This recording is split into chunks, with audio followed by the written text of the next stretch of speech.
Okay. In the Wednesday, February 26th meeting of the Mount Lebanon Resiliency Board.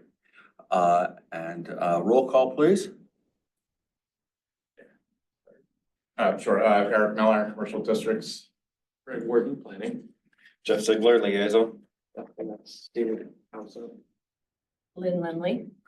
Chet Wade, Anna Stevkin. John Vogel. John Rumbled, Bill Nicius. And Grace Rock. And Cheryl is able to call in, then great. First thing, we have the meeting minutes from the January meeting. I think people may have had a chance to review them. Are there any questions?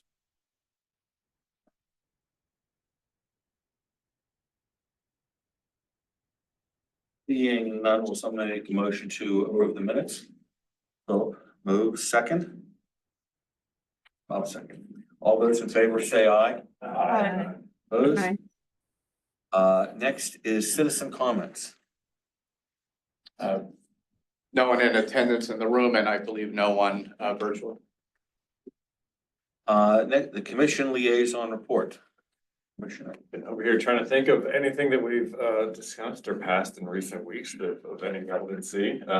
We had a discussion session on Monday night. We talked about the public power agreement, which is somewhat relevant, but that's a ways off, and in essence trying to into some sort of cooperative to get our power a more sustainable manner. But I don't know that I don't know where.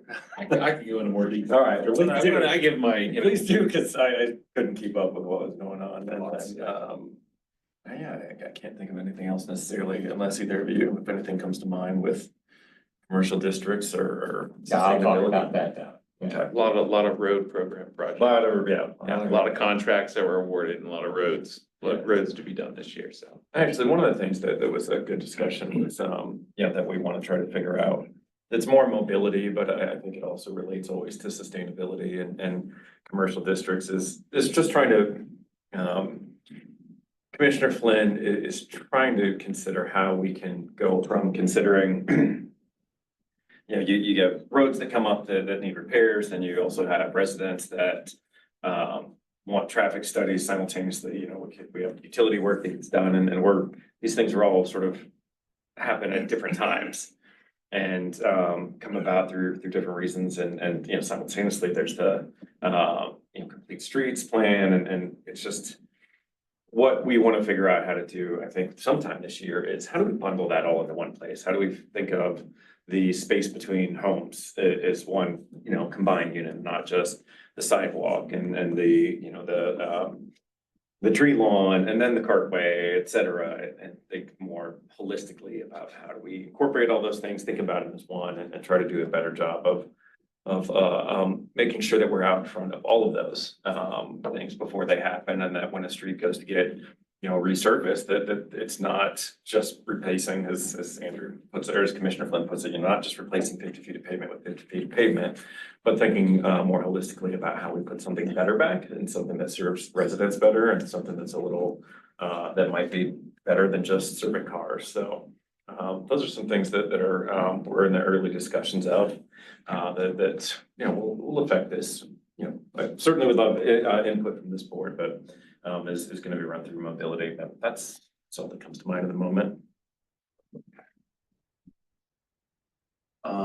Next, Economic Business District Committee. Okay, so our team has not met formally, but we've done a lot of discussion through email, including Commissioner Ziegler, and we've been discussing and looking at other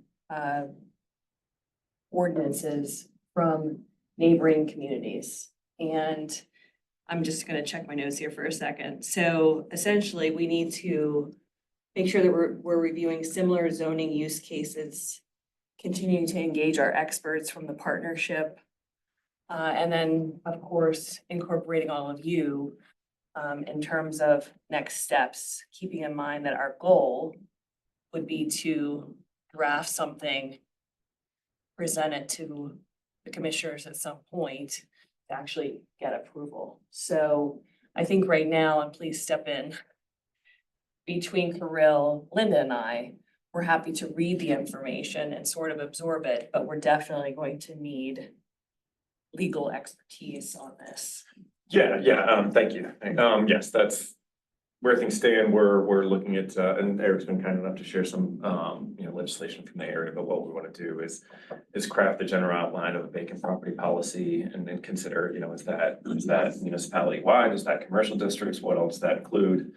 But there's some really effective legislation in other places that we certainly want to bring to the table here. But it's a penalty for leaving, for vacant property. I mean, as it should be. The public sector has put a lot of money into all the, into the public realm and particularly to the commercial districts. And there's a lot of private property owners that aren't really, carrying their weight. And I think that has left us with a commercial district that's underperforming and keeps us from being able to bring in better tenants and develop in an appropriate manner, considering I think the affluence of the neighborhood and what we, I think, all deserve which is a stronger and better commercial district. So we're gonna try to develop the general parameters for that legislation, bring it to the full advisory board for opinions and support.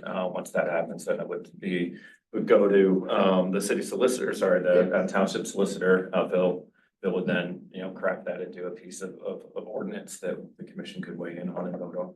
Eric, did you want to? Yeah, I mean, it sounds to me like what's happening is what ought to be happening is you're reviewing other ordinances based on the objectives that you're looking to achieve.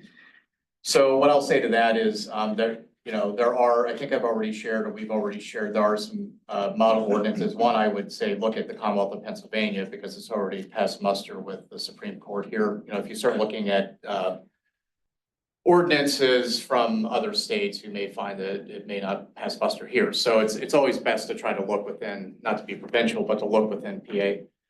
You can be provincial. This is fine. So in this case, we can be provincial.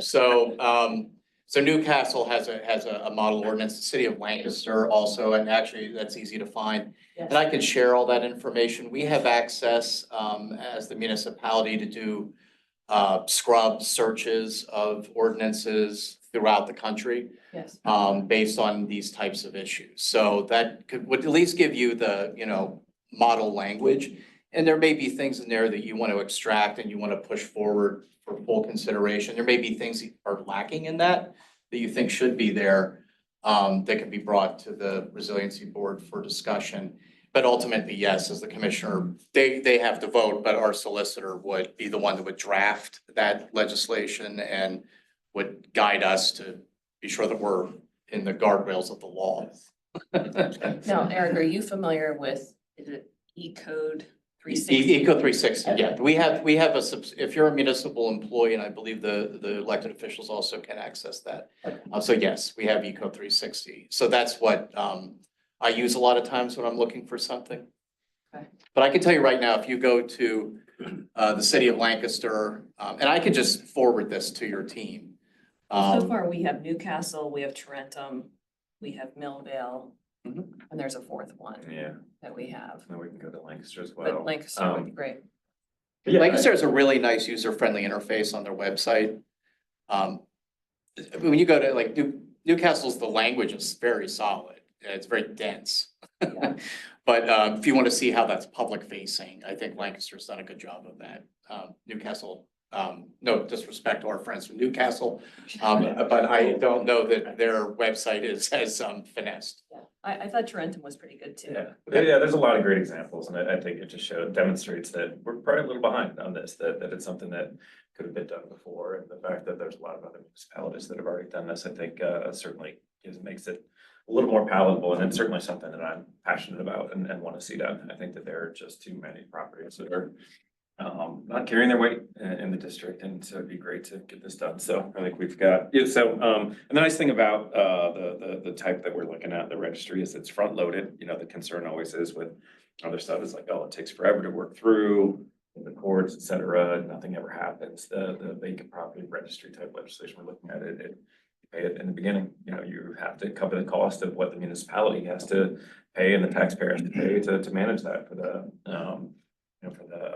inspections, et cetera, just vacant property costs a lot of money for everybody. So this shifts the burden, and hopefully creates a bit of action. And just to riff off that, just so you're aware, Commissioner Siegler has requested staff to look into what I'll call the vacant property inventory is at Mount Lebanon. So we've aggregated a list. Commissioner, I went a little bold and went above and beyond commercial. So we also are looking at there's a spattering of residential too, but I figure if we're gonna do it, let's take a holistic look at the entirety of the So municipality. I appreciate your boldness, and I think it's appropriate. I mean, I really do. I think that you know, nobody wants to live next to vacant property either, and it's an issue. So we're taking a look at that, and there's some, before I would, I think you wanna make sure that you're using some metrics, because there's a difference between what I'll call a benign vacancy, when I say that, I mean something, a business went out of, is no longer there. There's a property that's being actively marketed, it's on the active listings. That to me is that's not the vacancies that we're really talking about. We're talking about the systemic ones. We know many of them. So that's really where my focus is. Is there anything historically that we need to be aware of on if this was approached previously and didn't actually? That'll be part of so the commissioner has asked for us to not just sort of create this menu of vacancies. But as a piece of that, I'm gonna be putting some Cliff Note versions of, history. Like the raw facts of just, it's been vacant this long, things like that. I mean, I'm not gonna spin narratives, but Sure. but yeah, there is a history to some of this and there's things like that. So that would be a part of this package. No, I think the question was, and I'm not aware, have we ever tried to pass any vacancy legislation? No, the answer is no. Okay. Okay. So why not? I'm just curious why this hasn't been something that's come to the forefront in the past. I would be speculating, but You've been here for 15 years, so. but you're asking me Either way. why no commission or other body has not asked for it. And I don't know why other people haven't brought it up. But I think that it has to do, we don't have a rampant problem with vacancy. We have some key properties. I mean, I'm not gonna name names, but we're not like certain communities that have blocks of Right. disinvestment, ceilings collapsing on entire blocks. We don't have this sort of obvious disinvestment that some other places have. So I don't think it's ever really been something that's burned in anyone's mind to the point to push this forward. That being said, there are properties that have not been invested in for lengthy periods of time that had there been some ordinance or legislation like this, if maybe it wouldn't have changed something, but maybe it could have led to some other things. I think about, gosh, been a while ago. I know at one time with the school district, they're looking at and worked a little with the municipality. And it was, again, vacant properties, they're underutilized, they're different things. But then it was always part of larger projects like Pennsylvania Avenue or things like that. And I think that was part of it. And so, but whenever that type of big project rectified itself one way or the other, that kind of went on the side. And also, I think was the important thing is if the vacant property owner, if they're paying their taxes, and I think that was sometimes, or if they didn't pay their taxes, yeah, you are going to get it. Yeah. But if someone is just saying, I'm holding this as an investment, no matter what it looks like. Right. That we didn't, and in terms of like there are some properties on the tax roll that folks are not. John alluded to some of them. Some of them go back to I think the 20s or 30s, where they just simply fell out, someone passed away, there was no family around. A lot of these parcels were along Pennsylvania Boulevard where there's a paper street, that are still sort of hanging there in limbo. And then there are, other vacant parcels, Pennsylvania Avenue. oh, sorry, so, off of Yeah, Castle I Shannon recollect Boulevard where the T tracks are, it's bifurcated, there's an upper and lower. The upper Pennsylvania Boulevard, if you take that all the way to the end, it dead ends, but there's a paper street that was carved through there many, many years ago that would have T-boned with Mount Lebanon Boulevard. Well, it's just a trail back there Okay. that basically you took, people used to walk there. I walk my dog back there. So it's like a dog walking path now, but it's privately owned. And there was a project many years ago, Shady Grove, that this guy Mike Avages was gonna do. So there is a proposal to do some townhomes back there. And this was just relatively recent where they tried to do a number of townhomes back there and a number of residents in the area were opposed to it and it died a not so quick death. But there's another developer that's looking to do another project back there. So some of those properties could come back on the tax roll. But then there are others again back there that are that have been, just fell into the abyss of time. Mostly what we're talking about with this sort of inventory, will you have them sort of marked as like the ones that in the commercial business district versus paper streets and? Oh, yeah, it'll be, it's gonna be it's gonna be mapped and, Okay. and it's, you know, I have the list, but I'm refining it and one needs to be somewhat careful when you're presenting this information. You know, these are owned by people and things like that. So, you know, we want to be mindful of that. But so the list is essentially developed and now it's a matter of refining it. And that was something that was requested by the commission. So we're doing that, but that'll aid your efforts, your team's efforts. Now, this is a loaded question. Do we need to put some sort of timeline around this effort? Yes. I'm sorry, I'm just gonna. I would, I mean, and I would, because again, I mean, what I'm gonna keep saying, I'm gonna sound like a broken record, is, you know, about, you know, again, remembering what the purpose of the advisory board is. So you know, we have a real great opportunity coming up with the zoning refresh, right?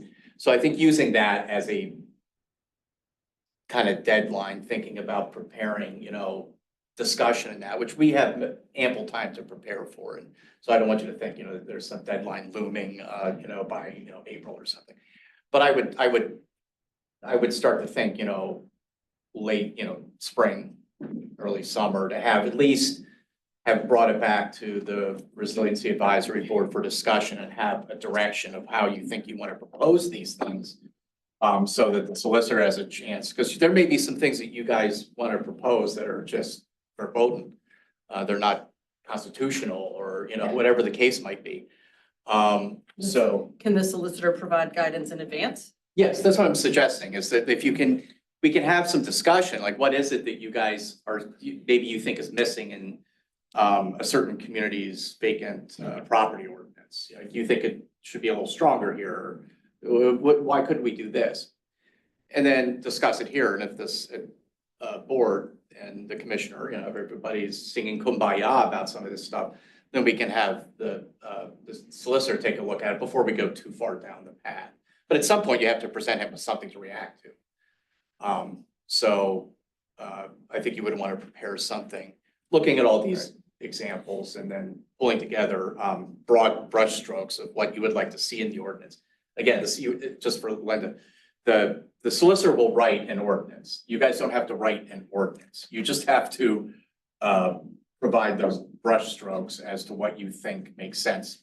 And in my opinion, using model language from existing ordinance. Right, and I don't see us going too far astray of what other communities have done. I think it's a pretty straightforward piece of legislation that we're looking at, and then I don't see it being overcomplicated. I don't even imagine that it will take us that long to do. Yeah, so a question on the timing, because at our last meeting, the last discussion that we had as a subcommittee and with Commissioner Sigler, we had talked about maybe doing this ahead of the zoning refresh, not actually even being a part of that, but doing it as its own entity ahead of it so that it doesn't drag on for another, however long that whole process will take. Because it's sort of the gateway for anything else that our subcommittee might want to do. Particularly when you look at the uptown properties like the Dennis or the H&R Block building. So is that possible, or is that so rogue that it's going to throw? No, I don't think that's wrong at all. I'm just Okay. saying, I'm using how my mind works, so you Yeah, can yeah. accept my mind or not, but No, thank you. if I were doing this, I would be looking at that refresh as goalposts to work around. Yeah, okay. So, and we're not, the RFP has, you have time, is what I'm trying to say. I use that because that's going to be when things really start hitting the rubber hits road. Yeah. And I would imagine that work would probably kick off, and I don't know, this is where I'm gonna play Nostradamus, it's probably gonna be sometime in the summer. Right, so I mean, we still have to get, I don't even think the RFP's been released, so, you'll have your, concepts vetted prior to the formal refresh happening. That makes sense. Yeah, I would think that the subcommittee could get it to the full advisory board within, not too long. I mean, it could even hit, I don't wanna give you timelines, but I mean, you could even hit it next month, Yeah. Yeah, it sounds like you already have the ordinances in your hands. Yeah, so. Jeff has provided multiple examples, some of which have been appealed and won all the way to the Supreme Court. So I don't know if that matters locally, but, so Yes. it does not. It does. So it does, yeah. Yeah, so our city solicitor is very good at saying no, so we need to. Yeah, and so we were. His job, but we need to make sure that he feels comfortable with everything. Yeah, and Commissioner Sigler, as well as the design committee from the partnership, have offered to really help us weigh in and assess this, because Lynn and Kirill and I are not experts in this area.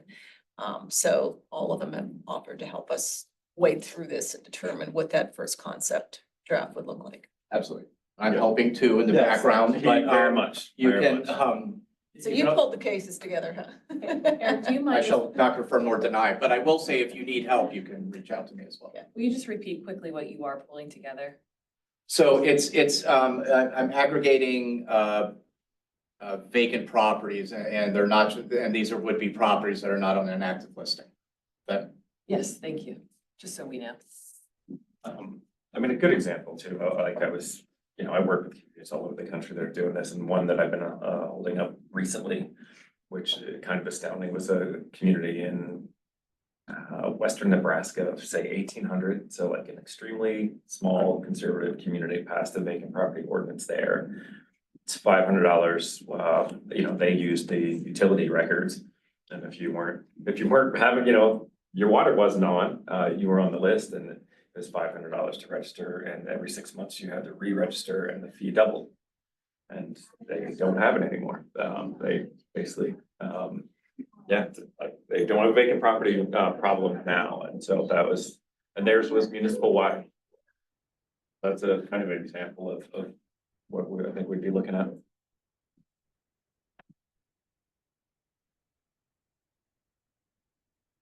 Yeah, keep it in mind. Again, we're gonna be coming to the full board with general guidelines, so keep it in mind what you any opinions or keep it in, so just when that point comes that everybody has an opinion and we can craft something. Anything else under economic business district? The next is historic preservation committee update. Yeah, well, we didn't actually meet, but we've been working on this issue of this cell towers on Beverly Street that came up last time. And right now we're sort of working out how should we respond now? We are currently in a position of being a consulting party as this has gone forward. And so there's the whole issue of, does our subcommittee have the authority or the knowledge base to actually intelligently comment on whether we agree with some modification to an historic structure does that have a negative impact or not? As an archaeologist, I don't have a lot of input about that. It's too far above ground for me.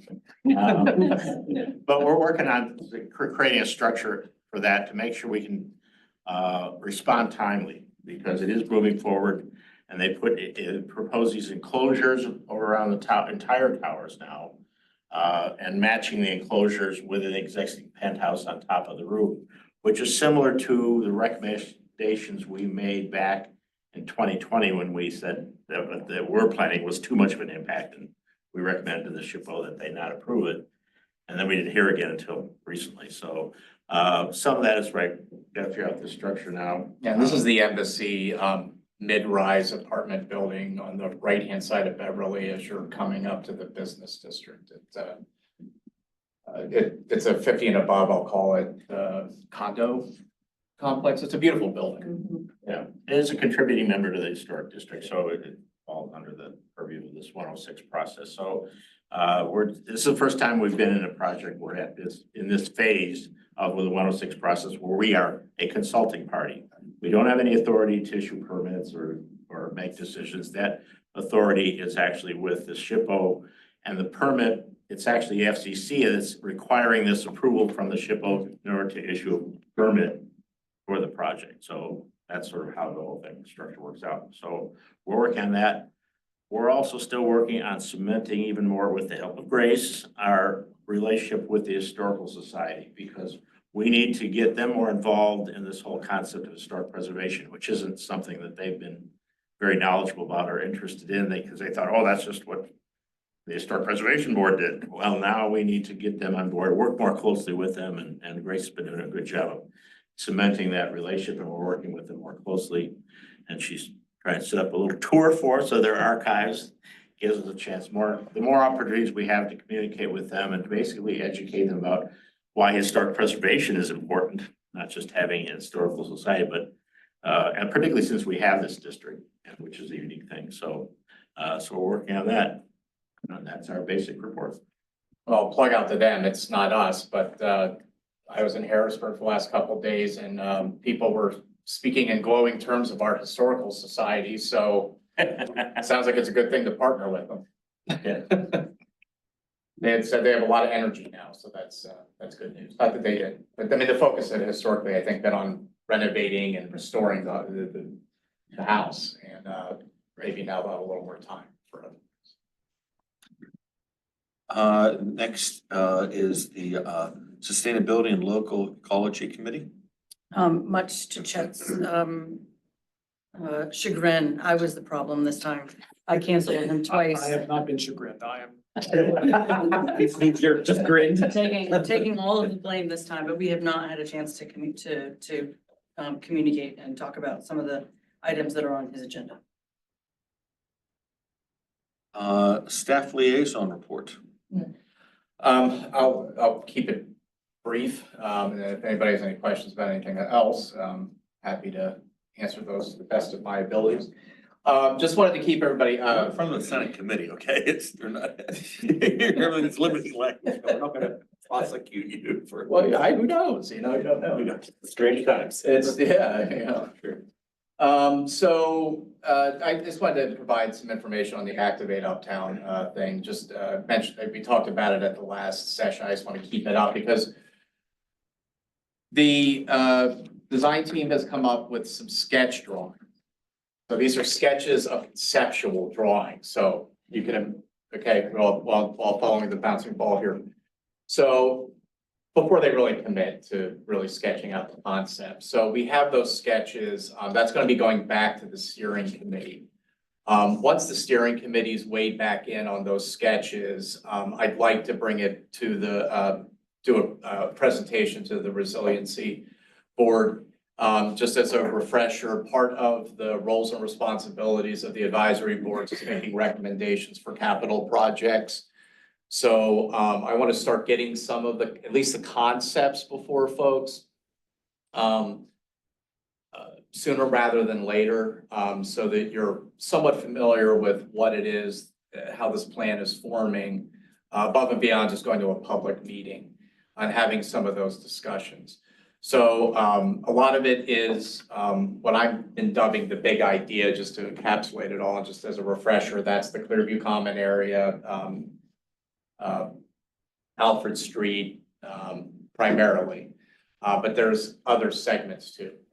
So the way to eat this elephant is phases. So when I present, or when we present, I may have passion come, may not, I don't know, but there's no way that we're gonna do this project in one fell swoop. It's not gonna be like Vibrant Uptown Part 2 or something where, there's just gonna be this huge capital project happening at one time. That's not happening. It's going to be broken into bits for various reasons. So what I imagine the phasing will be is addressing some finessing the transition between the business district and the light rail station. So that includes Clock Tower Plaza, the stairs and the elevator that nobody knows is back there. What the transition is down along Parse Way to the platform. All keeping in mind that Pittsburgh Regional Transit, as Chet is well aware, is going to be, we're going to be a transportation hub.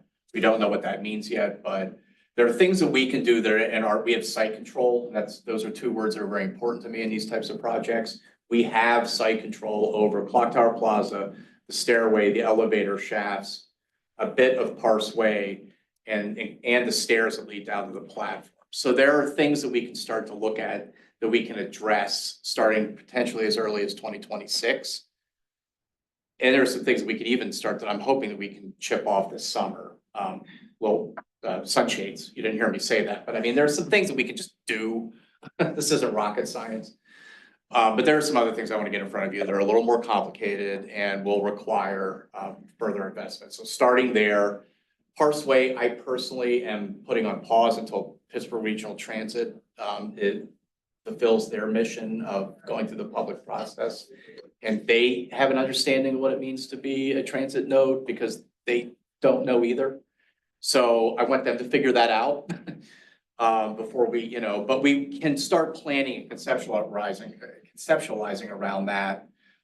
They're at the table on the steering committee and they really like what they're seeing. So I want to keep them liking what they're seeing. So they hopefully, if they have a checkbook, open it up a little bit and help us partner in improving that Parse Way corridor. But where the real sizzle is on this and where the real ka-ching comes from is the big idea. What we do with Clearview Common and Alfred Street and how that whole area really becomes repurposed and actualizes as a true placemaking node. I'm gonna try so where we are today, they've sketched out the conceptuals.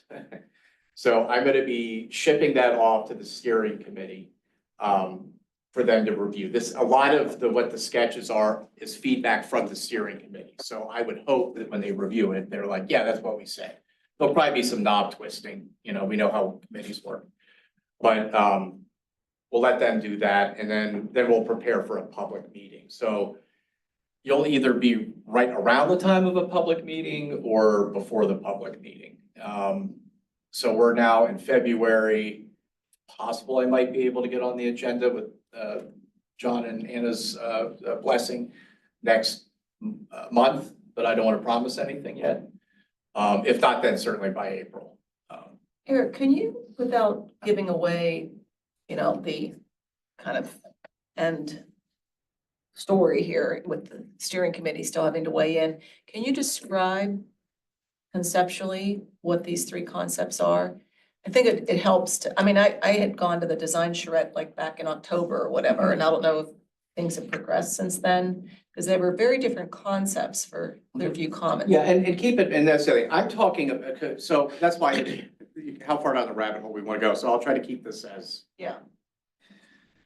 So what I'm talking about, there are three for each node, for each section. Clock Tower Plaza stairway area, Parse Way, and then the big idea area. There are 1, 2, 3 different menu choices for each one, okay? What I'm focusing on is the third one of each case, which is the highest level, most developed. So like phase 1 for Clearview Commons, as an example, would be throw more, don't do anything, don't change it, just buy some more chairs, maybe put up a sunshade and have more clowns and stilt walkers down there on Fridays. That's option 1. Option 2, change some things, but the third option for Clearview Common is really expanding the footprint of the park and changing how it functions. As it functions now is basically an amphitheater that sits alone upon itself. What the big idea is proposing is activating more space in that area, reconfiguring Alfred Street in a different way. Material, so making a feel difference, everything from changing the asphalt is a good example. I'm trying to give you some concrete examples without giving away the store. But, you know, right now it's just asphalt, you know, could you change that to a different material so that it has a warmer feel? So that when you're in that area, the whole area starts to feel more like a park and separate from than just a cross street. So there's some things being discussed there about even changing the direction of the street to maybe just one way, going up to Washington Road from Shady. There's a lot of things we have to consider, because of Port Authority buses and ambulatory services, public safety.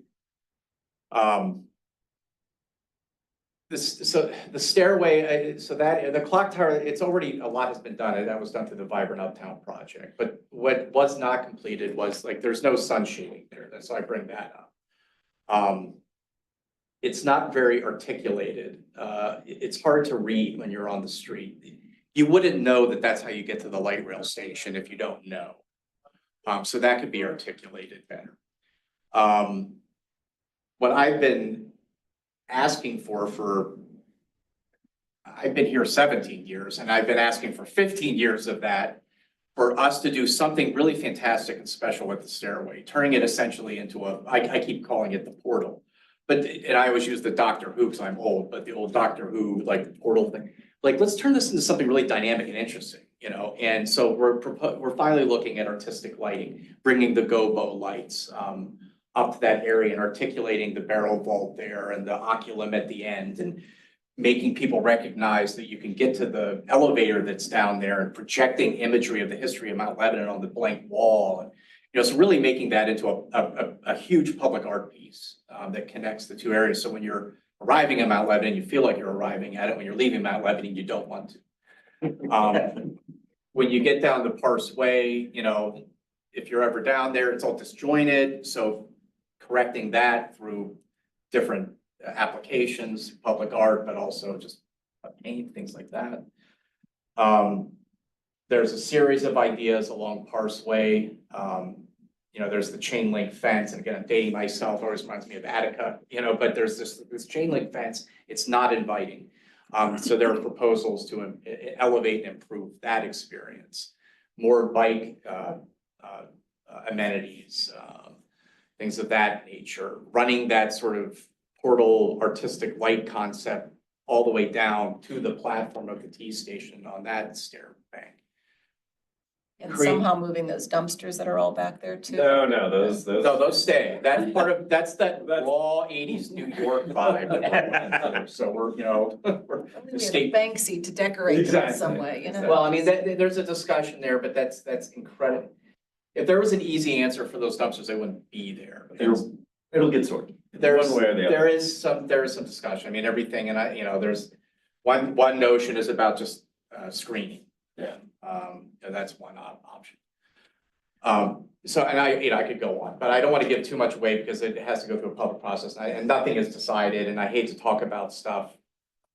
What I thought, I mean, sorry to. No, please. Your toes, but the nice thing about the steering committee, that pretty much, you know, of all three recommendations, each time the sort of most forward thinking, I felt, recommendation was push forward. You know, there's a lot of it's a lot less cars, more walking, more, you know, more of making the street inviting, more, you know, less curbs, and just trying to think about the cartway as a shared space. And so it was really promising. I mean, I really liked the direction of everything, and again, I don't want to get in too much detail, but really thinking of how do you make Clearview Commons into an actual type of plaza? How do you make that useful? Because right now, as Eric sort of alluded to, it's not great. It's not that well used. You know, a couple times a year that there's an event there, but it's an underutilized space to where you know, Uptown could really use some sort of quality public space for people to hang out and consume beverages, consume food, and just sort of a place to Just hang out like Point State Park. I mean, you can imagine, you want it to be a place where people go and have a picnic. Yeah. You're not gonna have a picnic there now. I mean, you could, But but it would be very sad. So, But it's like, yeah, I will meet you here. Let's grab lunch and meet here type of thing. I Yeah. think is what we're looking. they're gravitating towards that, and we do have 2 Resiliency Board members. Grace has been kind enough to sit in on a number of the meetings, and Kirill as well. So, just for process point.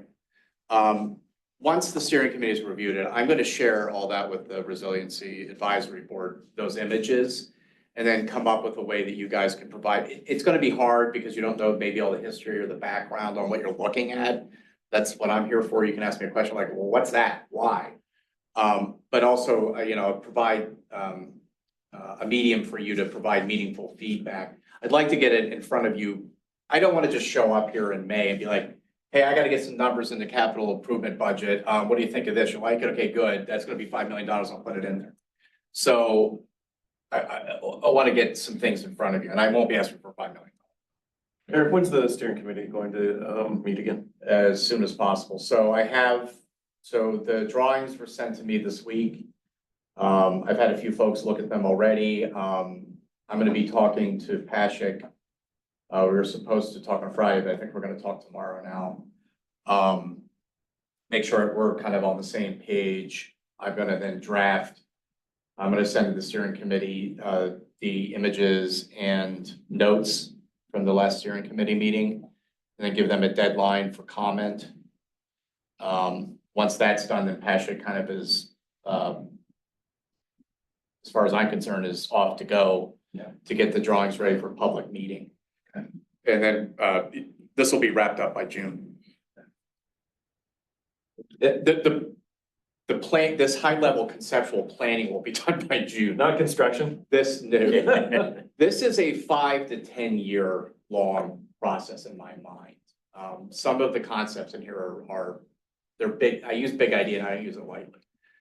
So, that's why there has to be phases. There's a lot of coordination with Pittsburgh Regional Transit. Plus, oh yeah, by the way, we have the South Garage happening, which is going to be very impactful. So, I'm just trying to be mindful as we're doing these things about other challenges and demands that are going to be put on this district. So, we need to be very delicate. Staff's got it, they're fine. I was gonna say in 15 or 30 seconds, where is the South Garage project? So the South.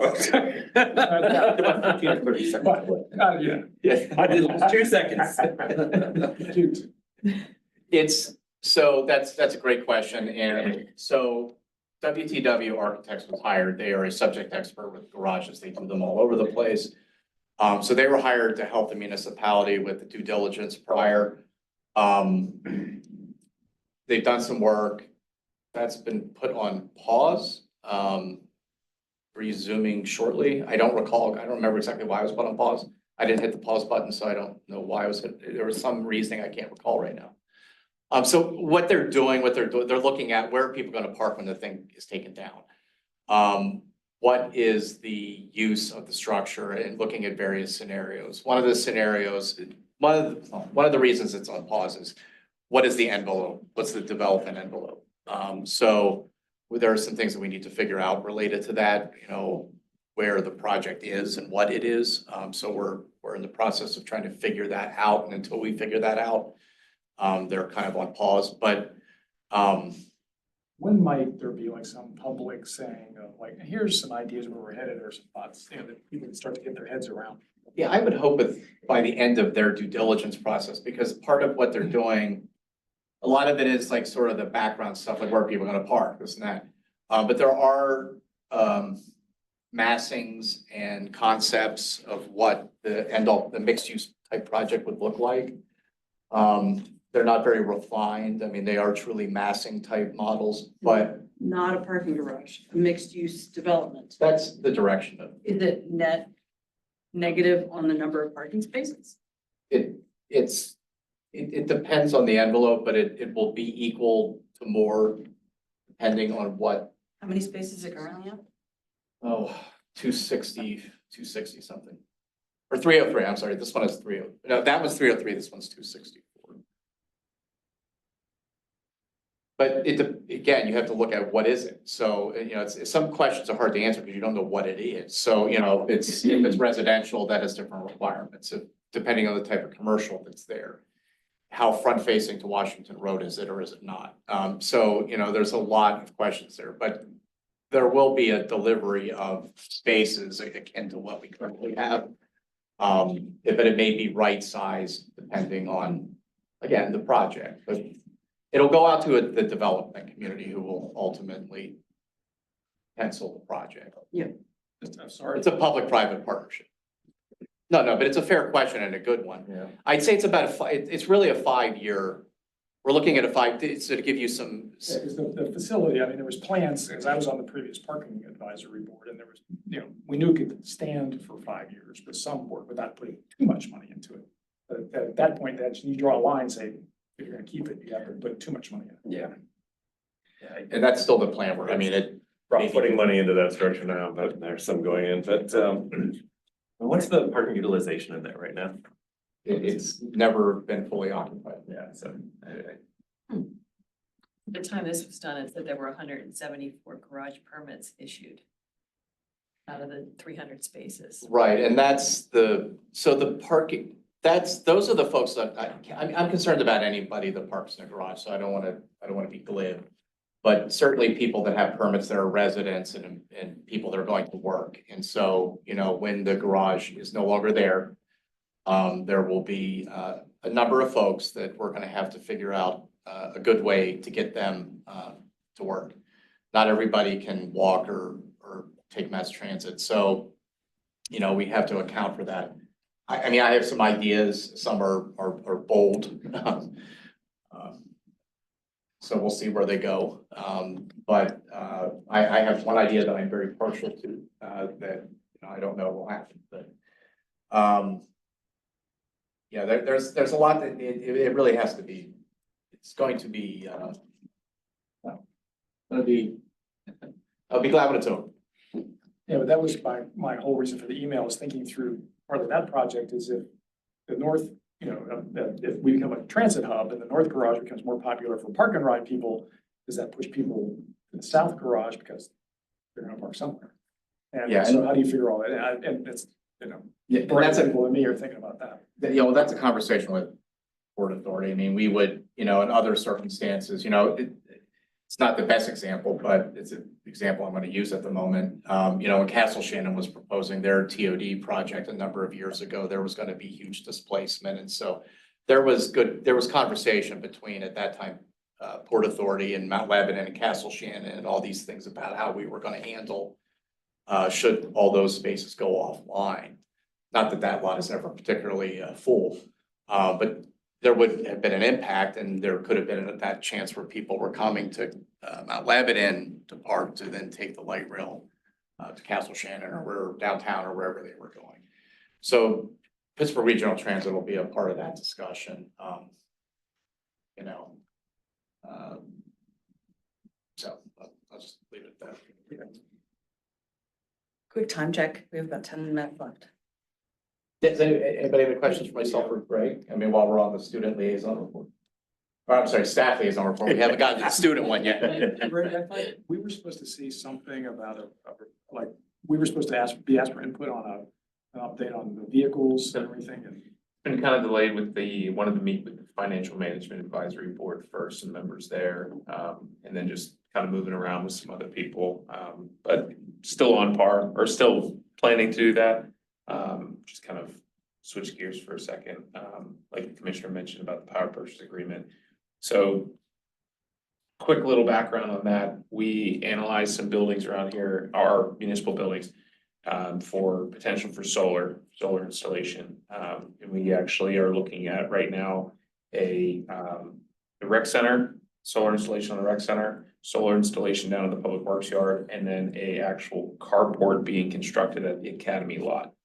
So there's like a carport, I would say canopy with solar panels on top there. So those 3 locations in partnership with a whole bunch of other municipalities as well, West Mifflin and I think Millvale, Carnegie, things like that. So we're doing a multi-municipal power purchase agreement through a financier, and they're pretty much gonna take care of the whole thing. It's being worked out.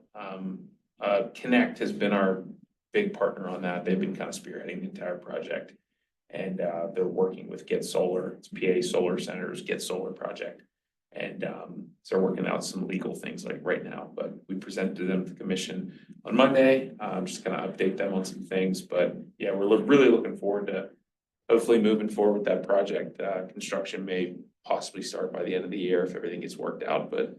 is there any space for, is any consideration given to the golf course for solar? It's the largest chunk of land, I think, that Township owns. It is, Yeah, this is someone, I'm joining the senior men's golf league, so I don't wanna tick off anybody. But I thought I'd ask. yeah, I think that was kind of outside of the scope of what we were looking at. I think we were looking at buildings at first. There's definitely some area, like you mentioned, there's a giant chunk of land. It would primarily be thinking about how to keep people away from panels and things like that, like with kind of them being on buildings, I don't want to say out of sight, out of mind, but they're away, there's people can't access them, whereas if they were on the golf course, they're on flat ground and things like that, but just potential for future consideration, so, yeah.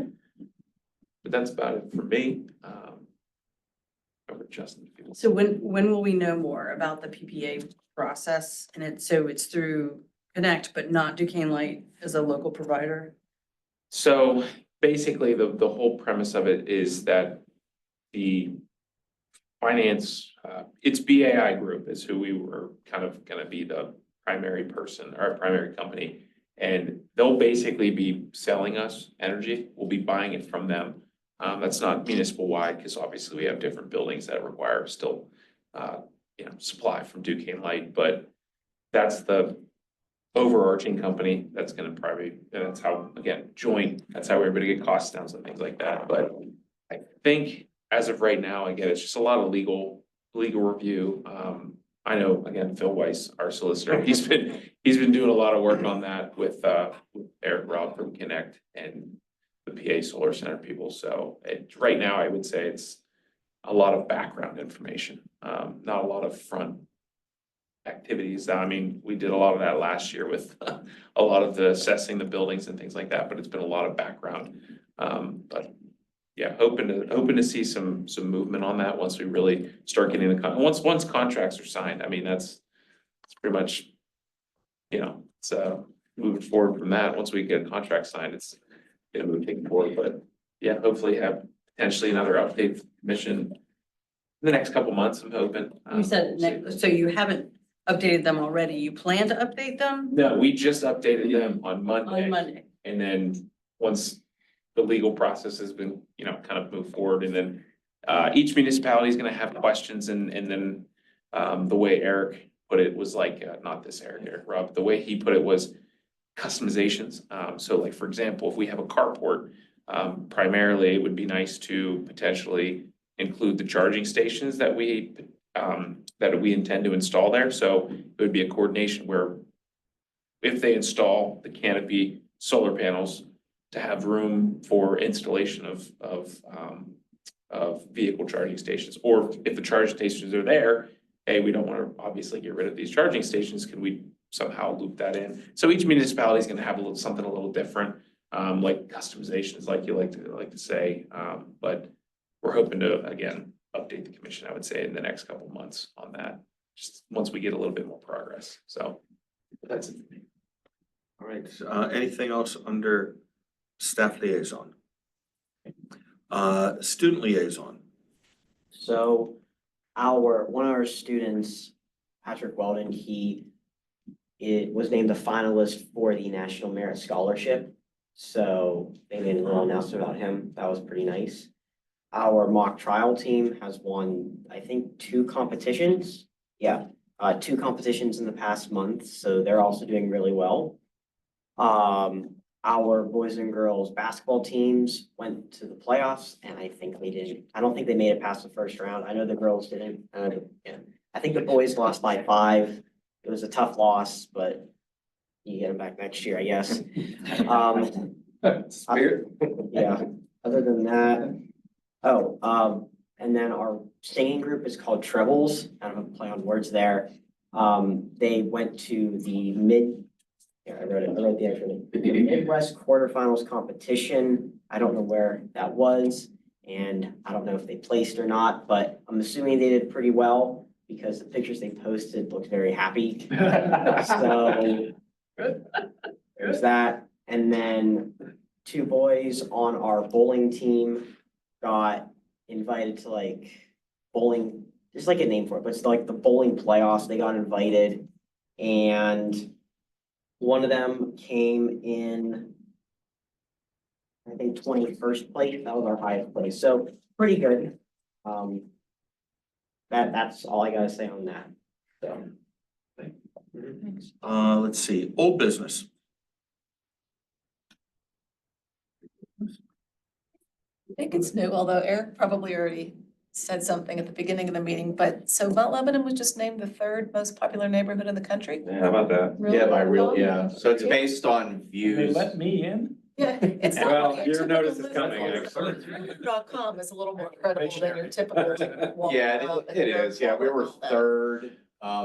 Yeah, I think if you Google, it'll pull it up. I shared it with my folks, my in-laws. But, so, yeah, we were 3rd. Ship is blasting it all over the city. I've been sharing it with people. Oh, for right. like- I just met in the family. Sure, it's a really good deal.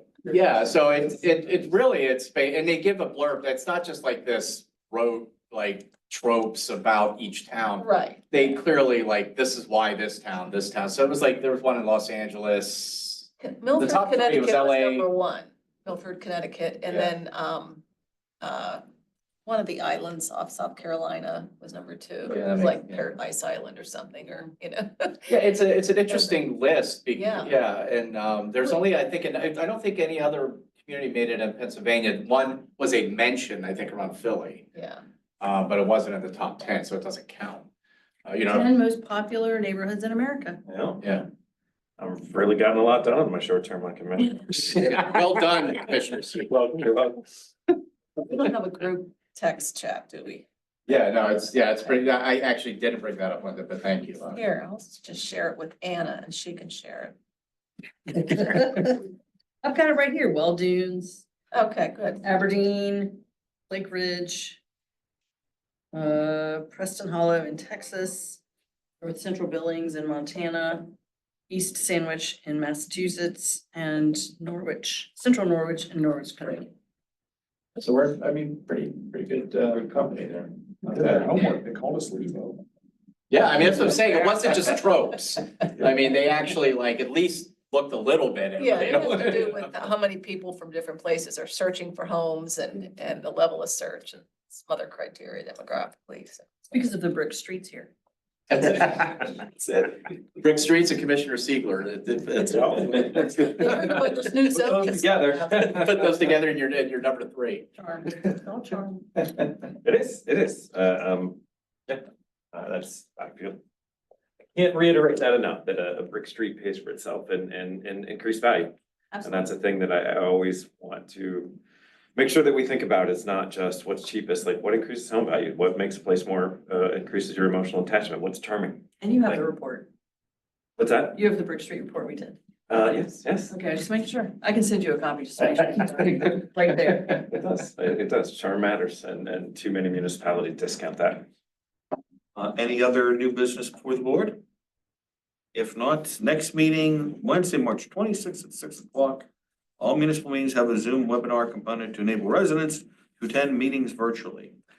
Someone make a motion to adjourn? So moved. All those in favor say aye. Bye. Thank you. Feel better. Yeah, feel better, Grace. I was only sick for 2 days, so you should be on your way to coming out of it. Thanks. Yeah, hopefully so.